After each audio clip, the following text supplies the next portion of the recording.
الحمدللہ رب العالمین والصلاة والسلام علی اشرف الانبیاء والمرسلین اما بعد ان اللہ وملائکتہ یصلون علی النبی یا ایہا الذین آمنوا صلوا علیہ وسلموا تسلیما اللہ رب محمد صلی علیہ وسلم نحن بعد محمد صلی علیہ وسلم صلی اللہ تعالی علیہ وسلم۔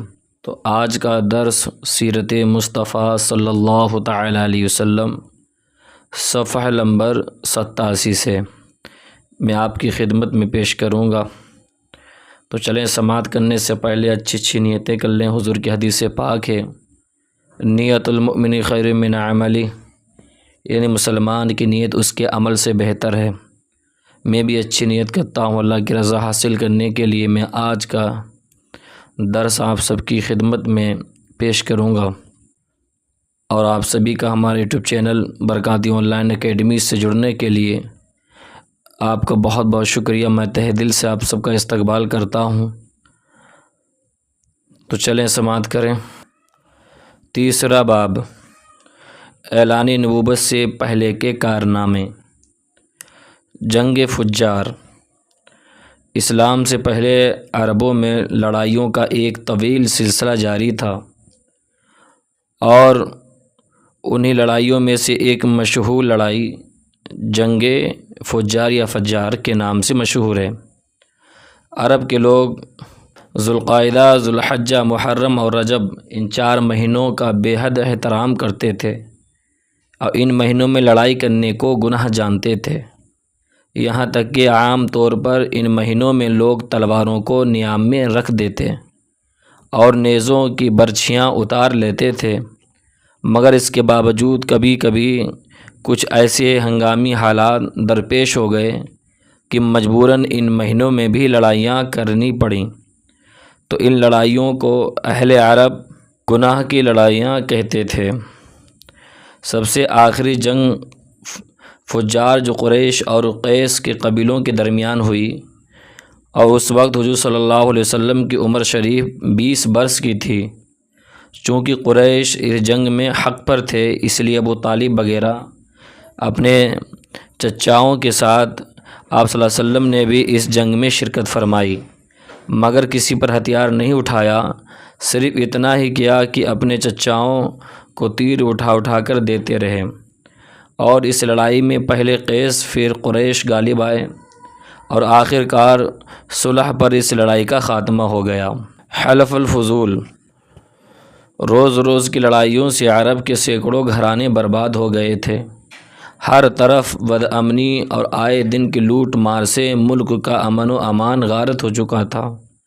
کوئی شخص اپنی جان و مال کو محفوظ نہیں سمجھتا تھا، نہ دن کو چین نہ رات کو آرام۔ اس وحشت ناک صورتحال سے تنگ آ کر کچھ صلح پسند لوگوں نے جنگ فجار کے خاتمہ کے بعد ایک اصلاحی تحریک چلائی۔ چنانچہ بنو ہاشم، بنو زہرہ، بنو اسد وغیرہ قبائل قریش کے بڑے بڑے سرداران عبداللہ بن جدعان کے مکان پر جمع ہوئے، اور حضور صلی اللہ تعالی علیہ وسلم کے چچا زبیر بن عبد المطلب نے یہ تجویز پیش کی کہ موجودہ حالات کو سدھارنے کے لیے کوئی معاہدہ کرنا چاہیے۔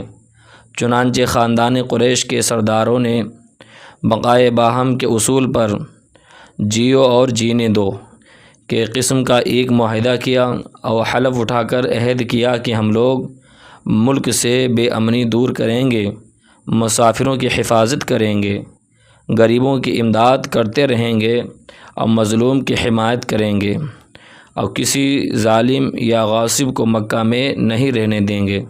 اس معاہدہ میں حضور اقدس صلی اللہ علیہ وسلم بھی شریک ہوئے، اور آپ کو یہ معاہدہ اس قدر عزیز تھا کہ اعلان نبوت کے بعد آپ صلی اللہ علیہ وسلم فرمایا کرتے تھے کہ اس معاہدہ سے مجھے اتنی خوشی ہوئی کہ اگر اس معاہدہ کے بدلے میں کوئی مجھے سرخ رنگ کے اونٹ بھی دیتا تو مجھے اتنی خوشی نہیں ہوتی، اور آج اسلام میں بھی اگر کوئی مظلوم یا الحلف الفضول کہہ کر مجھے مدد کے لیے پکارے تو میں اس کی مدد کے لیے تیار ہوں۔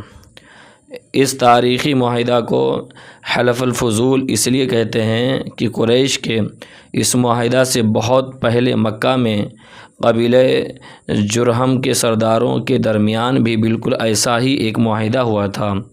چونکہ قبیلہ جرہم کے وہ لوگ جو اس معاہدہ کے محرک تھے، ان سب لوگوں کا نام فضل تھا، یعنی فضل بن حارث اور فضل بن ودع اور فضل بن فضالہ، اس لیے اس معاہدہ کا نام حلف الفضول رکھ دیا گیا، یعنی ان چند آدمیوں کا معاہدہ جن کے نام فضل تھے۔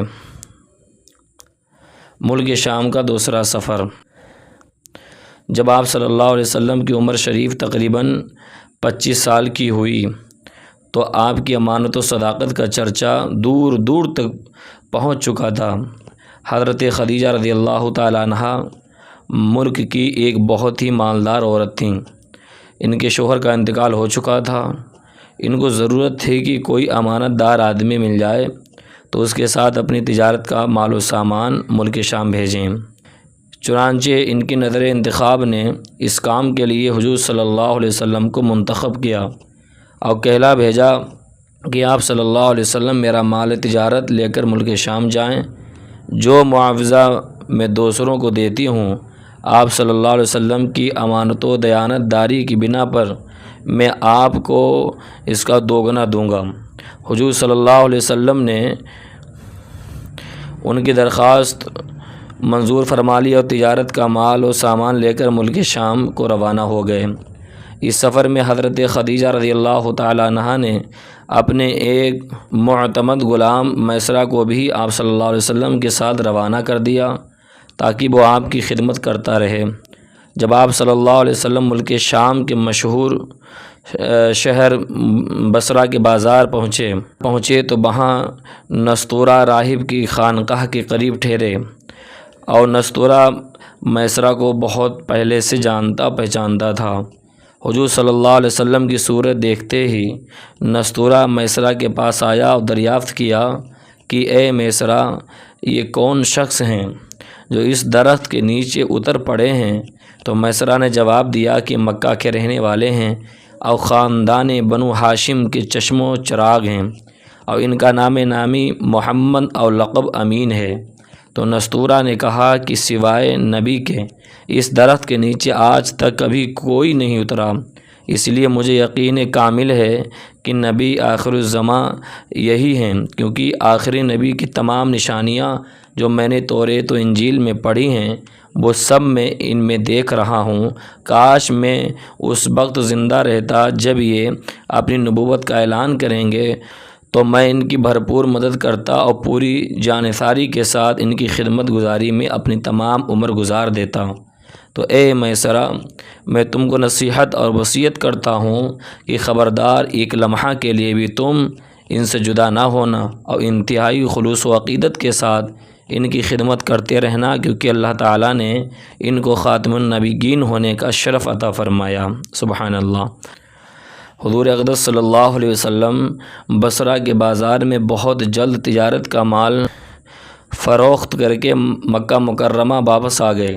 واپسی میں جب آپ کا قافلہ شہر مکہ میں داخل ہونے لگا تو حضرت بی بی خدیجہ رضی اللہ تعالیٰ عنہا ایک بالا خانے پر بیٹھی ہوئی قافلہ کی آمد کا منظر دیکھ رہی تھیں۔ جب ان کی نظر حضور علیہ السلام پر پڑی تو انہیں ایسا نظر آیا کہ دو فرشتے آپ صلی اللہ علیہ وسلم کے سر پر دھوپ سے سایہ کیے ہوئے ہیں۔ حضرت خدیجہ رضی اللہ تعالیٰ عنہا کے قلب پر اس نورانی منظر کا ایک خاص اثر ہوا اور وہ فرط عقیدت سے انتہائی والہانہ محبت کے ساتھ یہ حسین جلوہ دیکھتی رہیں۔ پھر اپنے غلام میسرہ سے انہوں نے کئی دن کے بعد اس کا ذکر کیا تو میسرہ نے بتایا کہ میں تو پورے سفر میں یہی منظر دیکھتا رہا ہوں، اور اس کے علاوہ میں نے بہت سی عجیب و غریب باتوں کا مشاہدہ کیا ہے۔ پھر میسرہ نے نستورہ راہب کی گفتگو اور اس کی عقیدت و محبت کا تذکرہ بھی کیا۔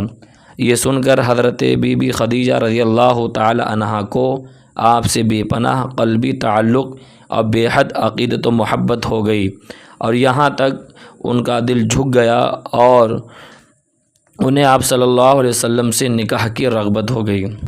تو آج کے درس کا یہیں پہ اختتام کرتے ہیں۔